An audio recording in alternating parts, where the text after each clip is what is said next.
Today we're going to upcycle an old telephone book into a lovely Mother's Day bouquet, and we're going to make an adorable diorama from a Dollar Tree box. Welcome to Up All Night DIY. I'm Monica.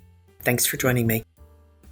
For our first DIY, we're making some lovely paper roses from book pages. I'm sure you've seen this before. Most people use coffee filters for these flowers. I thought I would use up some of the pages from an old telephone book. Remember the white pages? Yeah, one of those. I'm going to make mine smaller than most people do. So the first thing I'm going to do is trim my pages so that they're even. I'm going to cut off all the margins. Now you could use a regular old book for this too, but I wanted to upcycle. I have a couple of old phone books laying around. I thought this would be a perfect project to use them up. I've paper clipped them together just to make it easier to keep them aligned.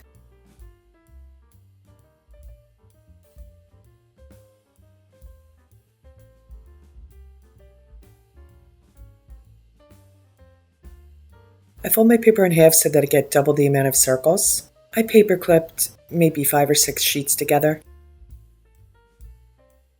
I'll trace on my circles.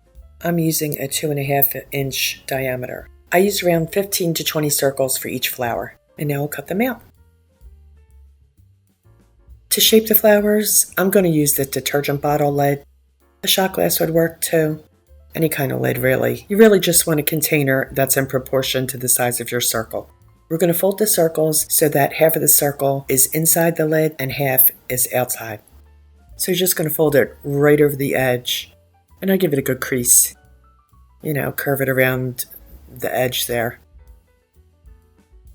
I'll overlap the second circle slightly onto the first circle, and I'm going to add a little bit of glue. I'm going to use a little hot glue to make sure that it stays in place. Just a wee drop. That's all you need because we want this to be somewhat flexible. And we're just going to continue adding layers just like this until the center is pretty much covered.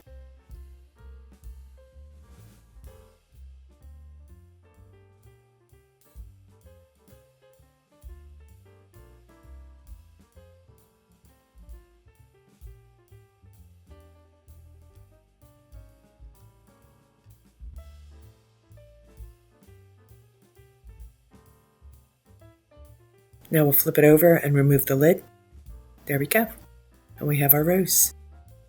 I'll very gently turn down the petals on the outer edge. I don't want to rip the paper, so I'm doing this really carefully. And I'll just fuss with it until I get it how I like it. I made a total of 6. I cut small pieces of packing foam that I can glue to the underside of the rose in the center so that we can add a stem. So I'm just going to add a little hot glue and pop that foam right in there.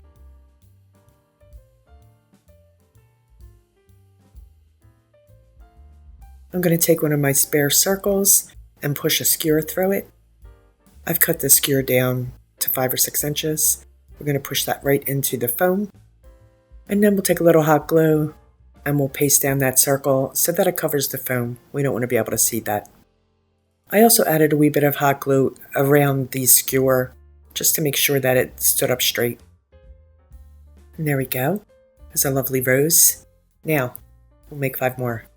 Next, we're going to make a ribbon for the front of our vase. So I cut 2 strips of paper about 2 inches wide and another piece about 1 inch wide, and I fold it in half. You can see here. I think these are about 8 inches long or so. I grabbed a piece of Scotch tape right here, and we're just going to make a loop with one of the strips. And we're going to tape the ends together, slightly overlapping. This piece will make our bow. We're going to dovetail the ends of the other 2 inch wide strip. This piece will be our tails. And I'm going to use a pipe cleaner to twist around the center. So what we're going to do is grab our loop, and we're going to center it on top of our tails, and we're going to gently pinch the center together.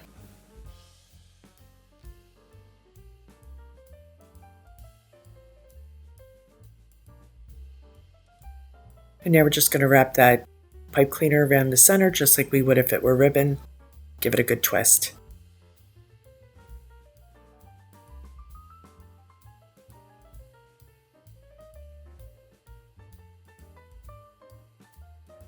There we go. That should do it. And I'll kind of fuss with the loops, open them up a wee bit, and shape it until I'm happy with it. I think that looks pretty good. So now we're going to add this little strip to the center.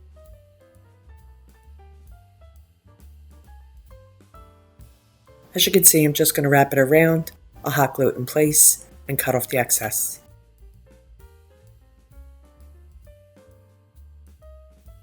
And now we have a lovely paper bow. Now to create our vase.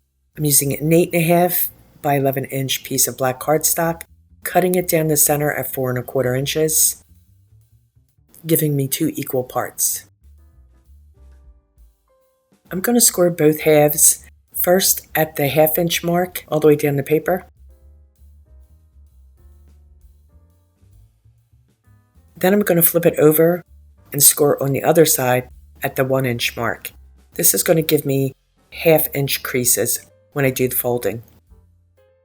And we're just going to fold this up like an accordion.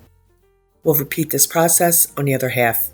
Now we're going to attach them with a little hot glue, end to end, forming a loop. This is the exact same process I would use to make a paper medallion, and you guys, you've seen me make plenty of those. I seem to be having a wee bit of trouble here. We'll get it.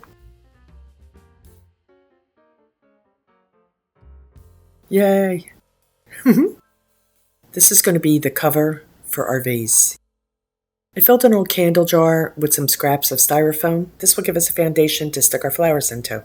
I'm just going to cover the top with some scrap pieces of the telephone book pages. Now we're going to slide our paper cover over top of the jar. This will hide all those scrap pieces of styrofoam. Now with a little hot glue, we'll attach the bow to the front of our cardstock vase, just like that. Pretty cute, right? Now we can add our roses however we please.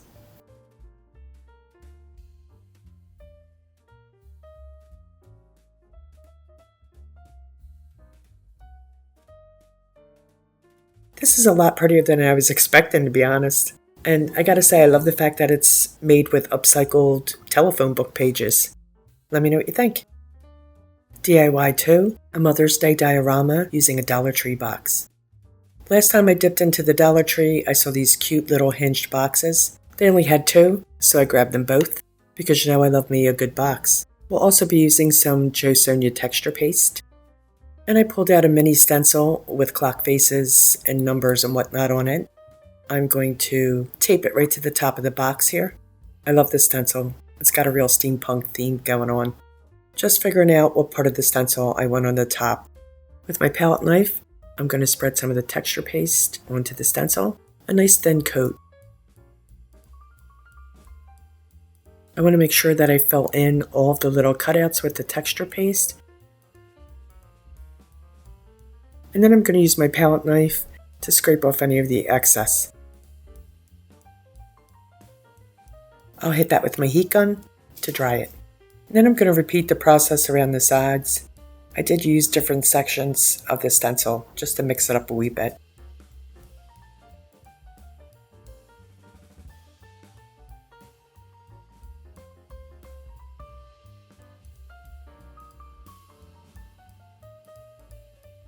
I'll apply 2 coats of this gorgeous minty turquoise color. This is DecoArt chalk paint in the color Refresh. Sadly, they don't make this product anymore, which is a real bummer. They also used to make this gorgeous vintage white. I think it was called Chantilly. I might be mistaken on that, but it was lovely. Yeah, the whole line, they discontinued. And I've never really found another white quite like it. Anyway, we'll get 2 coats of the Refresh on the exterior and the interior of the box. I was sure to paint the hinges and all too. Anyone else have a favorite product or color discontinued? Or is it just me? Seems like every time I find something I really love, they're like, nah, we're getting rid of this. Sorry. I'm sure you've all heard me bemoan the loss of my Tropic Bay Blue. Now to add that vintage touch, I'm pulling out my Sonja Fruitwood Gel Stain. This is another product I love, adds the perfect sepia tone. I'm going to start out by adding a heavy coat in the corners of the interior of the box. because that's where, it would be the most grungy if this really was a vintage piece. Once I get it on there, I'm going to wipe it back with a soft cloth. I'll do the same to the interior of the lid as well. I go much softer to the middle surface of the box. I also go heavier around the hinges because I feel like through the natural process of aging, that's where it would be darkest.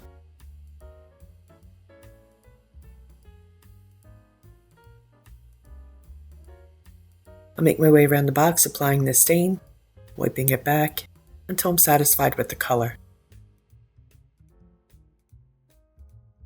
I absolutely love the effect that this stain has on this particular color. They just go perfectly together. They are the perfect vintage combination, in my opinion.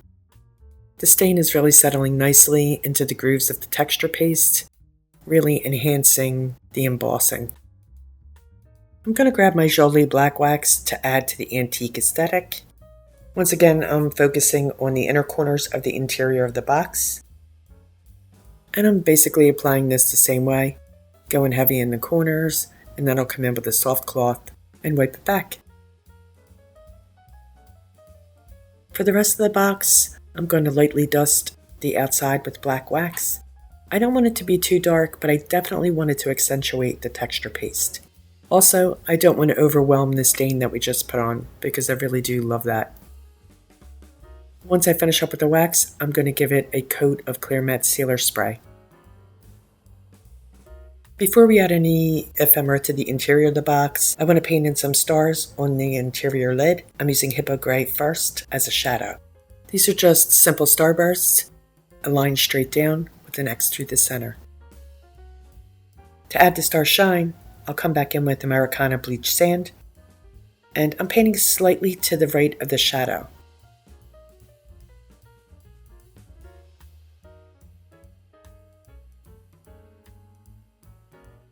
To add some interest to the other side of the box, I've got here a strand of hearts. This is from a Dollar Tree necklace. I'm going to dull down the shine by applying some Hippo Gray right over top of the hearts. This will give it a more vintage look. And I use this paper towel here to blot it. I printed on cardstock some vintage illustrations to fill our diorama. I chose these sweet wee kiddles, since this is for Mother's Day, and also this sweet moon. I also created a banner for the kids to hold. I'll use this glue stick to back the kids with another layer of cardstock to reinforce them. I want to make them sturdier, and then I'm going to cut them out. These guys are going to be standing up in the center of the box. That's why we want to give them a little extra support. As I cut them out, I'm going to leave a wee bit extra at the bottom as a tab that we can fold it over to make them stand. There, you see that extra wee bit there? I'm just going to fold that over. There we go. And now she'll be able to stand up. I know I'm bouncing all over the place here, but I'm taking some watered down Hippo Gray and adding some sprinkles to the interior of the box. Give it a little more atmosphere. You feel me? Now we're going to stamp on some sentiments in various parts of the box. This one here says, "Love you to the moon." I know it's cliche, but that's how we're rolling today. I'm also going to add some additional sentiments around the ledges of the interior of the other side of the box. Here's a wee look. I put, home is where mom is, and your hugs fix everything. Stuff like that. Of course, you're going to want to put things that mean something to you on the inside of your box. I'll age the edges of our ephemera with Vintage Photograph Distressing Ink by Tim Holtz, and then we're going to come back in and hit it with a little black ink too. Now let's glue our hearts into place. I'm going to have them kind of hanging down here on the back, right there. We'll do a longer one in the center and another short one on the opposite side. I'm using 3-in-1 glue. Well, actually it's FabiFix, but it's the same thing as 3-in-1. You don't really want to use hot glue on this plastic because it'll pop off. It's really not for non-porous surfaces. So I guarantee you, any kind of fabric glue works perfectly. It's my go-to. Cute, right? I want to add dimension to the moon, so I cut wee nubs off of a glue stick to make little riser type things, and I'm gluing them to the back of the moon. Then I'll glue the moon to the lid's interior. Yeah, I love that. I felt like the kids could use a little more support, so I'm going to glue some toothpicks to the back, and then I'm going to add a little glue stick nub to them too to help them stand up.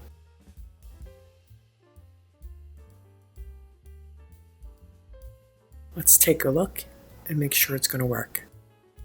Yep, that'll do it. And now we'll glue the wee kids into place. We're going to put them nice and close to one another. We'll attach the banner that says, "Love you, Mom." We're going to make it look like they're holding it. Aw, that's darling. And we'll finish off with a few rosebuds around their feet. How sweet is this? This is really just too cute. Let's take a final look at today's Mother's Day projects. Here's our lovely paper rose bouquet. What a great way to upcycle an old telephone book. Am I right? I love these, and these would be great for a shower or just general decoration. So pretty. And this diorama, well, I think this is better than any card. And you could put your own baby pictures in there, or family pictures, vintage pictures of your mom, your grandma, whoever you might be thinking of to give this to. So easy to make and to personalize, and really for pennies. And you know as well as I do, every mom loves something handmade, especially when you incorporate your own sentiments into it, maybe your own photographs. How great would that be? Definitely better than a paper card. Let me know what you think. Some of you asked for Mother's Day projects. I had a very busy week, so this is all I could manage. But I hope you liked today's projects. Please let me know. The supplies will be in the description box as always. I want to wish all the moms and all the people who give a mother's love a happy Mother's Day.